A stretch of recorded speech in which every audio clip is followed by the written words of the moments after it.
నమ్మకం అమ్మ లాంటిది.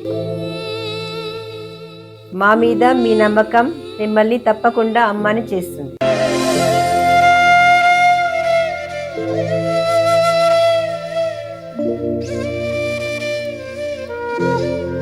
నేడు ఎంతో మంది మా మీద నమ్మకంతో అమ్మాయారు.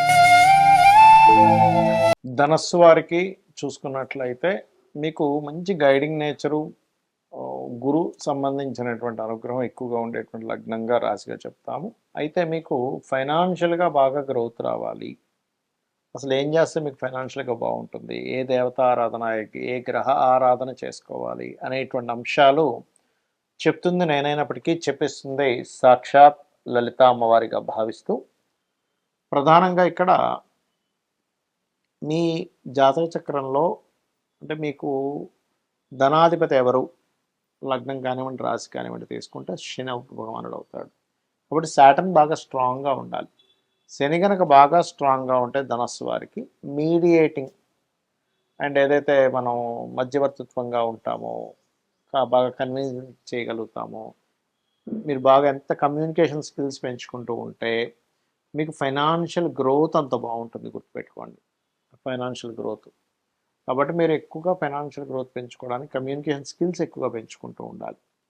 అప్పుడు వద్దన్న డబ్బు వస్తూ ఉంటుంది. గుర్తుపెట్టుకోండి. అయితే ఈ గ్రహాలు అంటే ఇందులో మళ్ళీ రెమెడియల్ పార్ట్గా ఏ గ్రహాల దగ్గర దీపారాధన చేసుకోవాలి, ఏం చేయాలనేటువంటి అంశాలు చెప్తుంది నేనైనప్పటికీ చెప్పిస్తుంది సాక్షాత్ లలిత అమ్మవారిగా భావిస్తూ ఆ యొక్క అమ్మవారి అనుగ్రహం కూడా మీకు పరిపూర్ణంగా కలగాలని మనస్ఫూర్తి కోరుకుంటూ, ఇక్కడ ఏంటంటే నవగ్రహాల్లో పర్టికులర్గా మీరు శని దగ్గర దీపారాధన ఎక్కువగా చేస్తూ ఉండండి. శని మరియు శుక్రుడు, ఎందుకంటే కంప్లీట్గా పూర్వజన్మ కర్మను కంట్రోల్ చేసే కారకుడు అవుడు ధనుర్లగ్నానికి శుక్రుడు.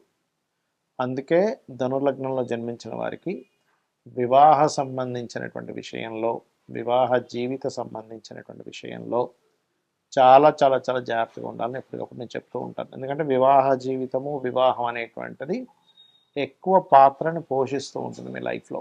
ఇది చాలా గుర్తుపెట్టుకోవాలి. అలాగే మరొక విషయం ఏంటంటే ఇక్కడ ఈ లగ్నము వారికి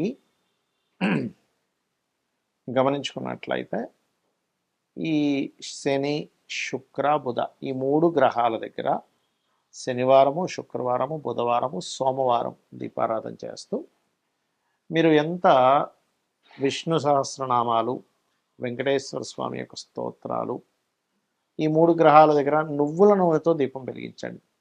చేస్తూ గోవులకి బెల్లం కనుక తినిపిస్తున్నట్లయితే మీ జన్మజాతకంలో ఏదైతే ధనహీనత దోషం ఏదైతే ఉందో అది ఖచ్చితంగా తొలగిపోతుంది. అయితే ఇక్కడ ధనయోగం లేనటువంటి జాతకం ఉండదండి, ఎప్పుడైనా గుర్తుపెట్టుకోండి. ధనయోగం ఏ రేంజ్లో ఉంది, ఏ రూట్లో ఉంది, అంటే ఏ మార్గంలో ఉంది. అది ఎలాగంటే కొంతమంది చూడండి, హీరోలు, యాక్టర్స్ అవుతూ ఉంటారు, మోడల్స్ అవుతూ ఉంటారు. అప్పుడు వాళ్ళకి ధనయోగం లగ్నంతో సంబంధం ఉంటుంది.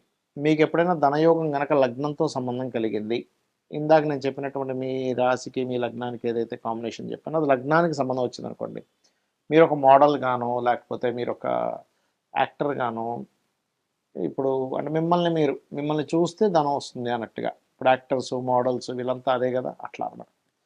అలా కాదండి, కుటుంబ సభ్యులతో ఉంటే కొంతమందికి బాగా కుటుంబ సభ్యుల సపోర్ట్తో ధనయోగం వస్తుంది, కొంతమంది కుటుంబ సభ్యులతో దూరంగా ఉంటే ధనయోగం వస్తుంది.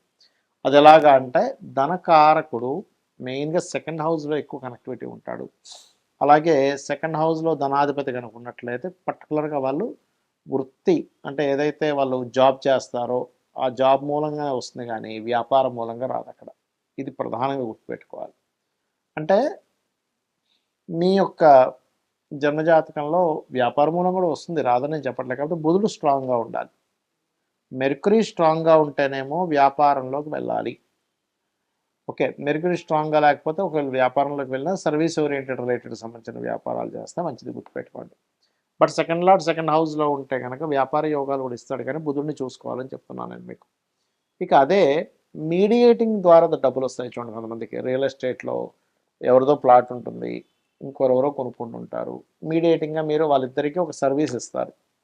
అలా మీకు రావాలన్నా లేకపోతే ఏదైనా ఒక ప్రోడక్ట్, ఇప్పుడు చూడండి మనకి జొమాటో, లేకపోతే ఇట్లాంటివన్నీ ఉన్నాయి కొన్ని కొన్ని.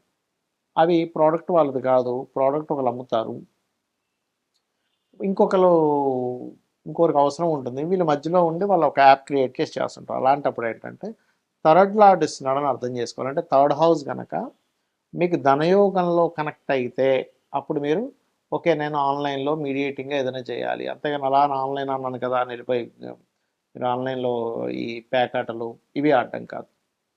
మరి కొంతమందికి భూమి మూలంగా ధనయోగం ఉంటుంది, లేదా ప్రాపర్టీస్ మూలంగా ధనయోగం ఉంటుంది. అంటే కొంతమంది ఏం చేస్తారంటే ప్రాపర్టీస్ మీద కనుక ధనయోగం ఉంటే మీరు ప్రాపర్టీస్ మీదే మీరు ఇన్వెస్ట్మెంట్ చేయాలి. అయితే అది ఎలాగా, గృహం మీద చేస్తారా స్థలం మీద చేస్తారా అని చూసుకోండి.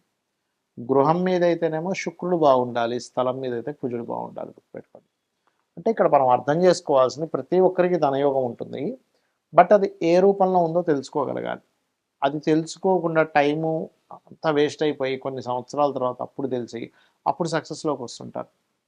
ఇక అలాగే ఈ 4th హౌస్ కనుక కనెక్టివిటీస్ వస్తే అందులో శుక్రుడు కానీ చంద్రుడు కానీ ఇన్వాల్వ్ అయితే ఈ క్యాప్స్ లేకపోతే ఈ ఫుడ్ రిలేటెడ్ సంబంధించినవి, సెకండ్ హౌస్ కూడా చంద్రుడు వచ్చినా ఫుడ్ రిలేటెడ్ చేసుకోవచ్చు, అలా 7th హౌస్కి వచ్చినా కూడా.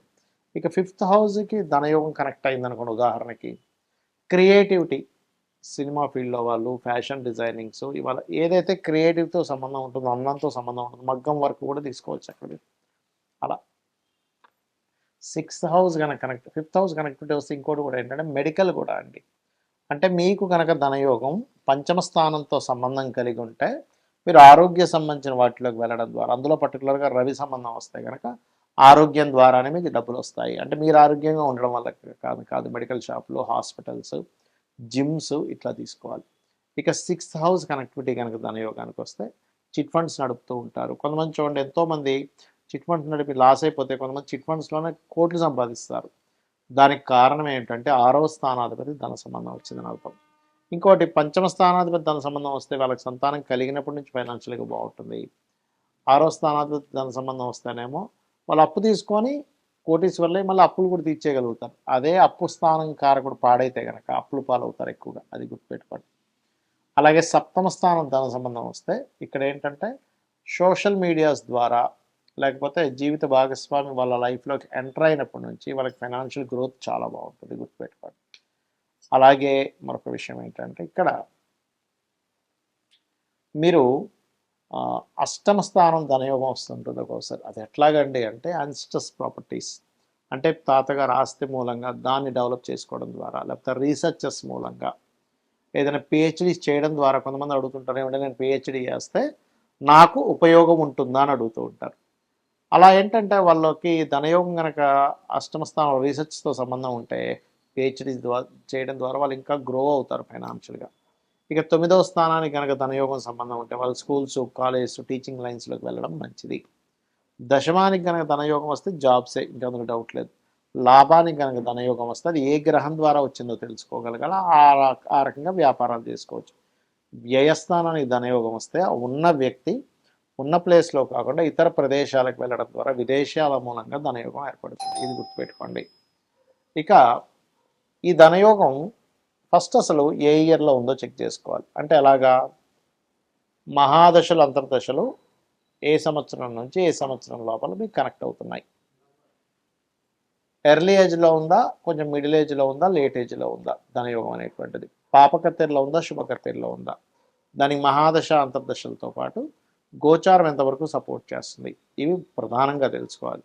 ఇవి తెలుసుకోకుండా అయ్యో నాకు రావట్లేదని, లేదా అతనికి అసలు ఏ వ్యాపారం ఏ రూట్లో ఉందో తెలియక ఇబ్బంది పడుతుంటారు. కాబట్టి ఇది పాపకత్తెరలో ఉంటే పాపగ్రహాలకు దానం ఇస్తూ ఉండాలి.